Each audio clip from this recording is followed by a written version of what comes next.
130만 원을 나타내는 작은 원 하나, 그 옆에 10개를 놓으면 1,300만 원이 되고 100개를 놓으면 1억 3천만 원이 됩니다. 그런데 13억 원은 어떤 모습일까요? 상상하기도 힘든 그 금액의 117배. 바로 아마존 창립자 제프 베조스가 가진 돈입니다. 그런데 우리는 어떤가요? 지금 이 순간에도 회사에 출근해서 일하고 있겠죠. 대학 다니면서 열심히 공부해서 겨우 얻은 그 회사 말이에요. 저축은 거의 없고 생활비는 감당하기 힘들 정도로 비쌉니다. 월급은 언제나 부족하고요. 카드값에 쪼들리는 사람도 있을 거고 학자금 대출이 머리 위에 무겁게 걸려있는 사람도 있을 겁니다. 분명 열심히 공부해서 좋은 회사 들어가면 돈 잘 벌 수 있다고 믿었는데 막상 현실은 통장에 돈 한 푼 없이 대출만 목에 걸린 채 살아가는 거죠. 부자가 되는 건 완전히 딴 세상 이야기 같습니다. 백만장자, 억만장자들을 보면 도대체 어떻게 저렇게 됐는지 궁금하고 가끔은 화가 나기도 해요. 운 좋게 금수저로 태어났거나 뭔가 부정한 방법으로 번 돈이라고 생각하게 되죠. 하지만 그건 그들이 나쁜 사람이어서도 아니고 당신이 머리가 나빠서도 아닙니다. 그냥 운이 없을 뿐이라고 스스로를 위로하게 되는 거예요. 좋은 집 사고 멋진 차 몰고 대출 갚고 전 세계 여행 다니는 꿈, 평생 꿈으로만 남을 것 같죠. 그냥 꿈일 뿐이라는 씁쓸한 생각이 듭니다. 이 게임은 처음부터 나한테 불리하게 만들어진 거고 나는 그냥 지는 쪽이라고요. 그런데 제가 당신이 틀렸다고 말한다면 어떨까요? 부자가 되는 진짜 방법이 있다면, 돈이 돌아가는 방식을 설명하는 법칙이 있다면, 그 꿈을 포기할 필요가 없다면요? 거짓말이라고 하시겠어요? 저는 거짓말하지 않을 겁니다. 지금부터 들려드릴 이야기를 끝까지 들으면 당신은 한 면만 보고 있었다는 걸 깨닫게 될 거예요. 오늘은 부자가 되는 진짜 공식에 대한 이야기입니다. 돈에 대해 당신은 어떻게 생각하시나요? 돈은 일해서 버는 건가요? 아니면 물려받는 건가요? 모든 나쁜 것의 원인인가요? 아니면 더 많이 갖고 싶은 것인가요? 진짜 문제는 이겁니다. 돈에 대한 당신의 생각 대부분이 어떻게 자랐는지, 어떤 환경에서 살았는지에 따라 만들어졌다는 거예요. 돈이 별로 없는 집에서 태어났다면 당신도 많이 못 벌 거라고 믿게 되죠. 아니면 완전 반대로 돈을 미친 듯이 벌어서 다시는 그런 상황에 놓이지 않겠다고 다짐했을 수도 있어요. 문제는 학교에서 이런 걸 제대로 안 가르쳐 준다는 겁니다. 그래서 대부분 사람들이 돈에 대해 잘못 알게 되고 그게 인생에 전혀 도움이 안 되는 거죠. 지금부터 저랑 같이 평생 돈을 보는 방식을 바꿔보려고 합니다. 영화에서는 항상 부자들을 나쁜 사람으로 그려왔어요. 질문은 당신도 그렇게 생각하고 있냐는 겁니다. 최근 발표된 보고서에 따르면 40억 원 이상 가진 전 세계 초부 유층 중 68%가 자수성가라고 합니다. 워런 버핏은 맨손으로 시작한 억만장자고 하워드 슐츠는 가난한 집에서 태어났어요. 오프라 윈프리도 가난하게 시작했고 제프 베조스, 일론 머스크, 사라 블레이클리 모두 맨손으로 시작한 억만장자들입니다. 이 사람들이 특별한 이유가 뭘까요? 진실은 당신이 알고 있다고 생각하는 공식이 완전히 틀렸다는 겁니다. 당신이 배운 단순한 공식은 돈, 회사에서 받는 월급이었죠. 어느 순간부터 회사 들어가는 게 공부하는 유일한 이유가 되어버립니다. 그럼 뭐가 문제냐고요? 이 영상을 보는 분들은 가능한 한 빨리 많은 돈을 벌고 싶으실 거라고 생각해요. 그게 목표라면 이 공식은 절대 당신을 거기까지 데려다 주지 못할 겁니다. 우리 모두에게는 소중한 자원이 있습니다. 가장 중요한 자원이고 한번 사라지면 되돌릴 방법이 없는 자원이죠. 바로 시간입니다. 일반 회사에서 당신이 버는 돈은 투자한 시간에 달려 있어요. 만약 시간당 26,000원을 벌고 주당 40시간 일한다면 13억 원을 모으려면 거의 24년이 걸립니다.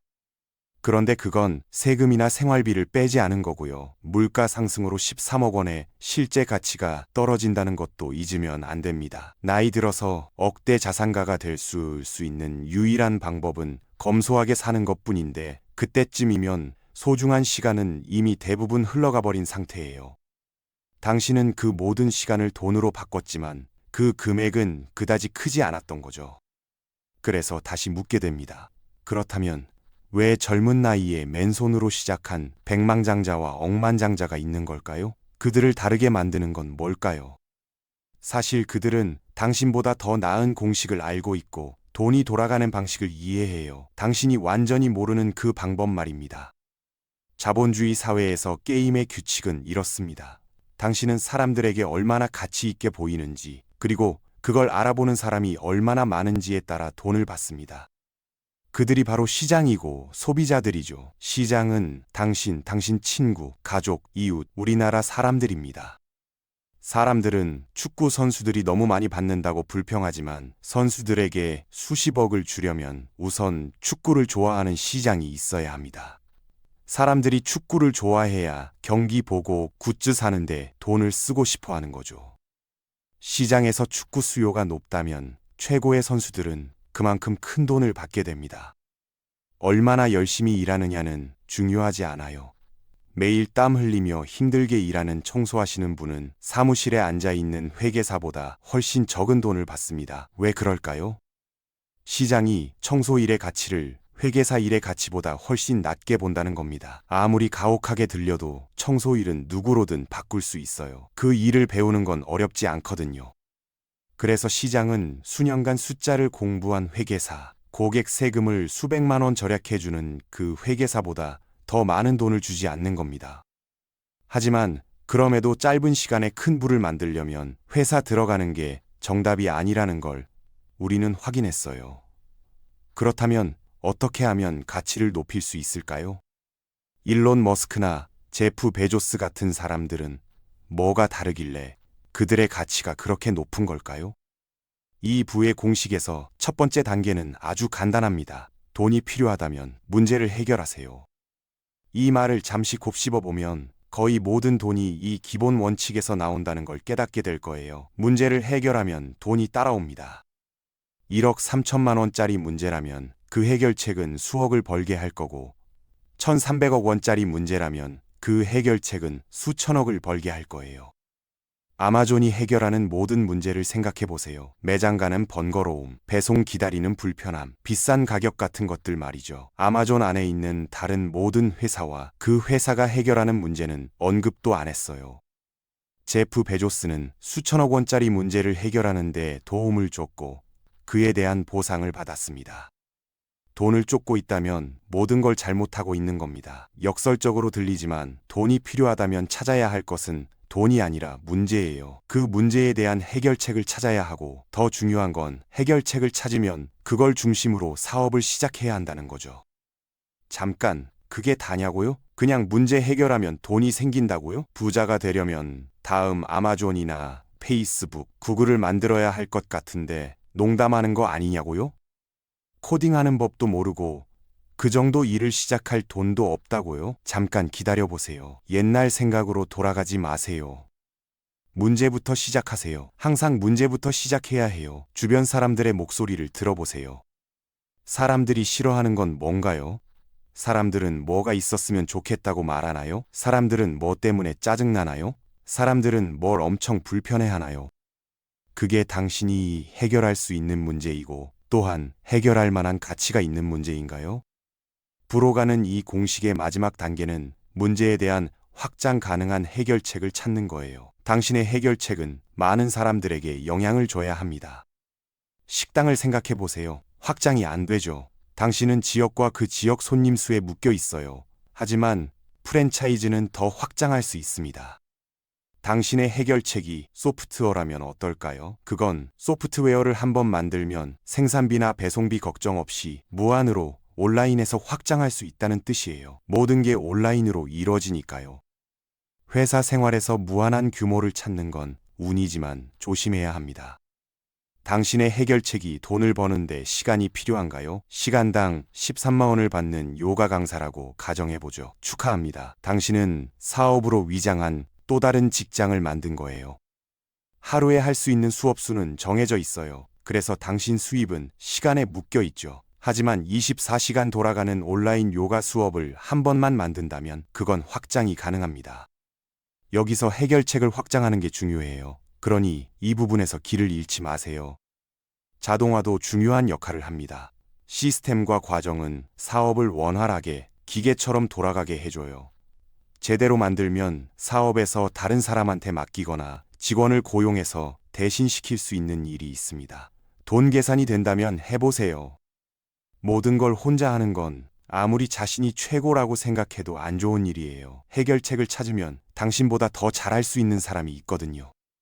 시장의 모든 사람이 그 해결책을 쓸 수 있게 하는 게 당신이 할 일이에요. 자존심이나 열정이 중요한 게 아닙니다. 시장은 당신의 열정에 관심이 없어요.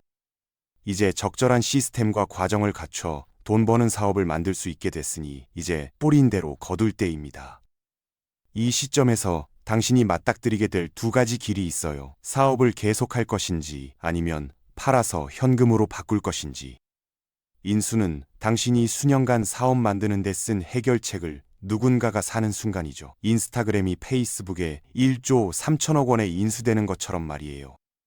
페이팔이 2조 원에 이베이에 팔린 일도 있었는데 그중 2,200억 원이 일론 머스크 주머니로 직접 들어갔어요. 전 세계에서 일어나는 수많은 다른 청산 사건들이 있죠. 이게 바로 당신이 쏟은 모든 노력의 결과예요. 사업을 계속하기로 했다면 그렇게 하고 싶은 이유가 여러 가지 있을 겁니다. 어쩌면 이미 만든 회사가 좋아서 계속하고 싶을 수도 있고, 어쩌면 회사에 더 많은 가치를 더해 지금보다 더 비싸게 팔 수 있다고 생각할 수도 있어요. 어쩌면 사업이 뒤에서 알아서 돌아가기 때문에 바퀴를 계속 굴리려고 많은 일을 할 필요가 없을 수도 있죠. 아니면 이 세 가지가 다 합쳐진 것일 수도 있어요. 어느 쪽이든 당신은 시장이 해결하고 싶어하는 문제를 해결했고 그 공로로 시장에서 인정받은 겁니다. 그럼 이제 한번 생각해 봅시다. 우리가 진짜 원했던 게 뭐였을까요? 솔직히 말하면 돈이었죠. 하지만 돈은 그냥 종이 한 장, 화면에 떠 있는 숫자일 뿐이에요. 우리 모두가 그 가치를 믿기로 했기 때문에 의미가 있는 거예요. 처음부터 이건 돈에 관한 게 아니었어요. 대출 갚고, 갖고 싶었던 차를 사고, 전 세계 여행하고, 돈 걱정 안 하는 것. 이게 바로 당신이 찾던 자유였어요. 당신의 목표는 돈이 아니었죠. 그건 느낌이었고 감각이었어요. 원하는 걸 원할 때 할 수 있는 능력이었던 거예요. 이거 살 수 있을까 하는 생각을 한 번도 안 해도 되는 것. 1년 내내 휴가를 마음대로 잡는 것. 월세는 어떻게 낼까? 나중에 연금으로 살 수 있을까? 어떤 꿈을 포기해야 할까? 같은 고민을 안 해도 되는 거였죠. 우리는 돈의 본질을 잘못 이해하고 있었다는 겁니다. 이건 돈에 관한 게 아니라 우리 모두가 가지고 있는 유일하게 소중한 자원, 바로 시간에 관한 이야기거든요. 하루 8시간, 일주일에 40시간씩, 1년에 2000시간, 그렇게 40년을 보내면 8만 시간, 당신 인생의 3분의 1입니다. 그런데 말입니다. 인간은 본능적으로 변화를 두려워합니다. 지금 하는 일, 지금 받는 월급, 지금 사는 방식, 불편하지만 익숙하니까 안전하다고 느끼는 거죠. 하지만 그 안전함이 당신을 가두고 있는 건 아닐까요? 돈을 쫓지 마세요. 문제를 찾으세요. 지금 하고 있는 일에서 사람들이 겪는 문제가 뭔지 관찰하세요. 당신이 속한 업계에서 해결되지 않은 불편함이 뭔지 파고드세요. 주변 사람들이 계속 불평하는 게 뭔지 귀 기울여 보세요. 그 문제가 클수록 해결책의 가치도 커집니다. 그리고 그 해결책을 확장할 방법을 찾으세요. 부자들과 우리의 차이는 재능이나 운이 아닙니다. 그들은 편안한 자리에서 벗어나는 걸 선택했고 이 공식을 실행했다는 것뿐입니다. 지금 이 순간 당신도 그 공식을 알게 됐습니다. 남은 건 한 가지, 당신이 편안함을 벗어날 용기가 있느냐는 것뿐입니다. 이 글이 당신이 움직이는 데 도움이 되길 진심으로 바랍니다.